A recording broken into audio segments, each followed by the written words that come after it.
Mimi nilikuwa naishi on full hope. Kila mtu alikuwa anaona ni michizi. Watu hawa understand vile, why are you so content na vile unaishi? Because unajua everybody thinks you're supposed to be ahead of where you are right now. Kama tu ungesikiza vile tunakwambia ungekuwa mbali. But mimi sikuwa na understand. Mimi sikuwa nasikiza kenye watu wananiambia. Nilikuwa tu na dream kufika kwenye nimefika leo na bado journey inaendelea.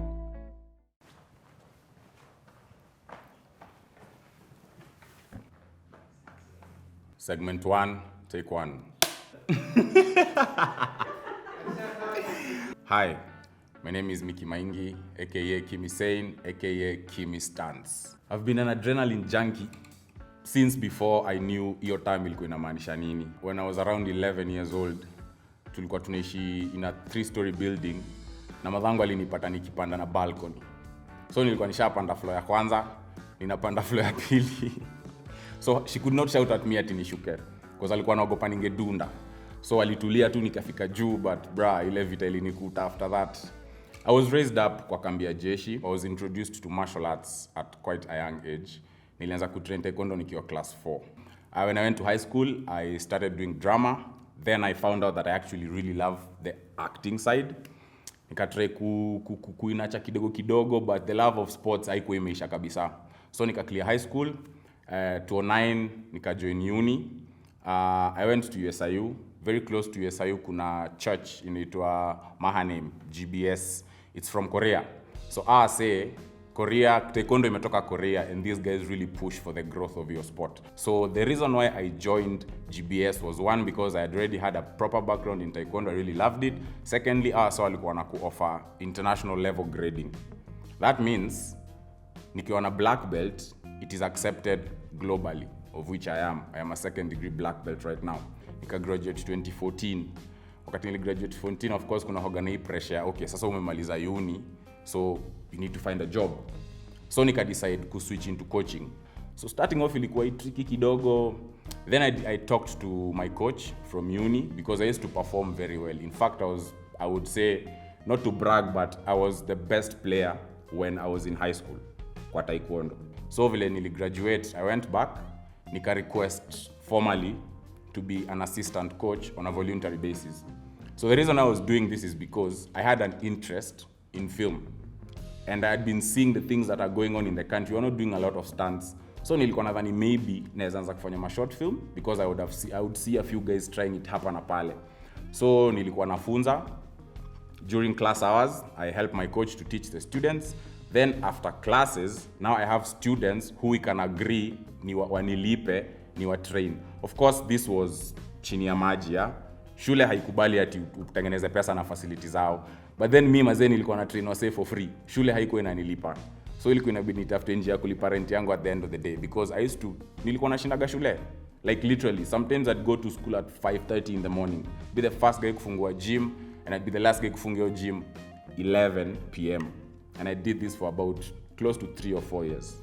So hiyo discipline ilinisaidia sana kufika kwenye nilifika when it comes to kufocus na stunt work, because hiyo time nikianza kupiga zoezi yangu nilianza kudivert from the narrow path of taekwondo, nikaanza kutrain vitu zingine, because the more una read on stunts una realize you need a bit of acrobatic skills, you need a wide range of fighting abilities. Taekwondo is heavily dependent on kicking. So graduated 2014, I became an assistant for my coach 2015, 2016, 2017, 2018. By then, sasa pressure home sasa ilikuwa imeanza kuwa mingi. Vitu zilikuwa tough kidogo. Of course, I'm still struggling financially. I'm not getting a lot of money because clients ni wachache, but mimi nilikuwa najua nina train kila day because siku moja nitaingia kwa stunts. Stunts at the time, it was not as popular as it is right now. So, nilikuwa najipatia ile hope ya watu si wengi. So I am sure I have a very good chance. I just need an opportunity. So that went on until a friend of mine sent me a text and told me kuna auditions za a series ilikuwa inaitwa Sense8. It was a Netflix production. So I went, we auditioned, they took us in. I remember the audition was so amazing because kulikuwa na wase wengi sana. So sisi tulikuwa tuna stand out sabia aspect ya skill. I went with 2 of my friends. We were black belts by then, 1st degree black belts. Tulikuwa tumetrain pamoja pale Mahane. So we had a choreography. Tulikuwa tunafanya choreographies za fighting. This was because as I came towards my end ya university, kuanza kutafuta njia ya kumake dough other than coaching, we formed what we call a demonstration team at Taekwondo, and we were the best in the country. We used to perform for all senior games. We would perform for the Korean ambassador at his residence when he has guests, ama when he has a meeting, alikuwa na Twitter. So pia tulikuwa tuna benefit cause nakumbuka 2018 alitupatia uniform, na at that time one pair cost 30,000 shillings. So I got the chance to do the audition for Sense8. I was picked as an extra. It was not a big role, but the experience was amazing because the production was such a big production, and I could see how guys work on a professional level. Then in 2019, I was called for a stunt workshop. A well-established stuntman in Kenya called for a stunt workshop. Nikaenda. And because of my skill set, my performance was exemplary. It was a workshop of 1 week. So nilienda Monday, na Tuesday jioni, akaniita kando akaniambia niaje, I'd like you to be my assistant for this workshop. Because whatever I'm teaching these guys, clearly you know. And I would help him because I already had the skill kufunza. So nilikuwa namsaidia kufunza because tulikuwa tunafanya hand to hand. Hatukufanya a lot of harness work because basically when you start doing stunts, before you ende sana, if I want to work with a budget, rigs will require a bigger budget. So if you want stunts, it all goes down to practical stunts, and you involve a lot of hand-to-hand combat.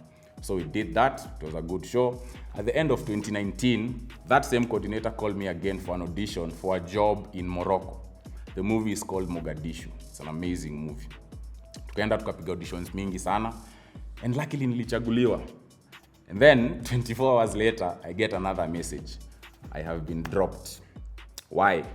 So apparently the reason was the production decided it might be too expensive to get all of us from Kenya because they were going to get 4 stuntmen. They ended up going with the coordinator himself. He has an amazing profile. So he ended up kupiga hiyo job. So akasema because of cost, waliona tu watatafuta tu wase Morocco. So hiyo kitu ilini break. But then nikaanza kujiuliza msee, wewe una realize vile opportunities zako zinaanza kualign. You cannot give up right now na vitu zinaanza kujipanga. So starting 2020, nika decide to take a short break from kufunza because nilikuwa na feel maybe I need to focus a bit on media generally, not just film. And then I got a call from the same coordinator after alikuwa ametoka Morocco. Akaniambia niaje bro, kuna shughuli fiti sana inakam. It's going to be in Kenya. It's a whole new genre yenye inapelekwa to the extremes, and he roped me in. Akaniambia nataka ukuje kama assistant wangu because I had proved myself from 2019. Tukaenda tukapiga job, I was his assistant. Afande, umejiuliza mbona si ufanya zile vitu tunafanya? One moment uko hapa, the next ulishaenda. Wamefika, wako halkan. Then we came back. COVID ilikuwa imeslap. Remember, COVID ili hit around March of 2020. Hakuna biashara. When I come back home, I come back to my teaching business. Hiyo ndio hustle. But COVID imegonga mazi, hakuna clients. Wazazi wamefungia watoto home. Grown-ups wenyewe hawataki kwenda. Human interaction imepunguzwa so much, and me I used to be a personal trainer, and my fitness is based on martial arts training. So nafunzanga wase like cardio kickboxing, or if someone wants just to lose weight, I can make them kick, run, jump, because that is the area of which expertise yangu ina lie. Luckily enough, Showmax wakakam na show inaitwa Crime and Justice. So nilikuwa tu nimetulia mtaani one time. Crime and Justice had been going on for probably 4 months. And they were working with a different stunts coordinator. So sikuwa nime-expect that nitapata job. Then I get a phone call from a friend of mine anaitwa Eddie, a good friend of mine. Ananiambia niaje bro, tunaitwa for stunt work Crime and Justice. It's not a lot of work, but they just wanted people who know how to handle weapons. And because Commission to Rescue, you're actually using real weapons, where I learned to handle and manipulate them. So unapata as a stuntman at the time, ilikuwa imenipeleka mbele sana. So the first day tumeenda kulikuwa na scene where a cop was beating up a university student. So kulikuwa nako ka choreography ka kumpiga, alikuwa tu anampiga na rungu peke yake. So nilikuwa naangalia choreography, ndani najiambia choreo inaweza kuwa much better. But unajua kwa film set mazee kuna hierarchy. Upelekagi tu kierere yako kwa director. Luckily for me, I had worked with the first AD na second AD tukiwa Mission to Rescue, na tulikuwa tumebond vizuri sana. You see, because at that time nilikuwa tu na hanga ya kujua wasee kwa industry, nijue vile una move on. So nilikuwa na try to get insight ya kila mtu. I basically made an impression that mimi nina njaa na nataka kulana.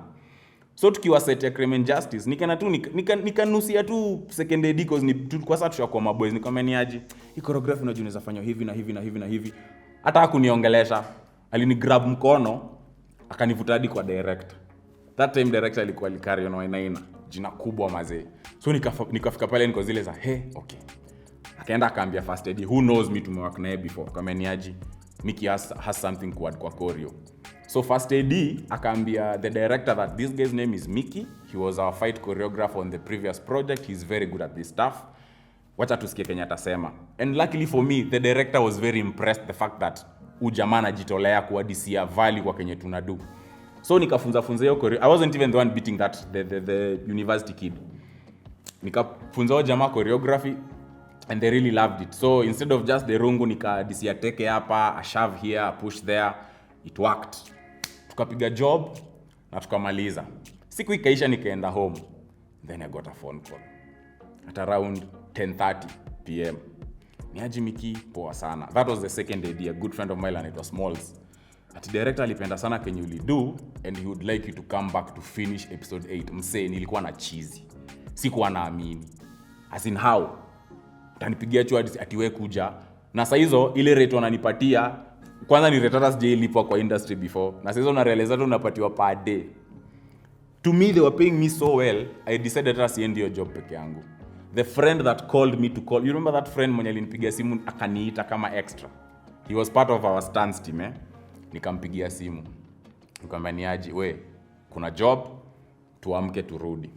Tukaenda tukaipiga, ilikuwa na scenes za dagadaga, a bit of hand to hand combat. We did a very good job and we loved it.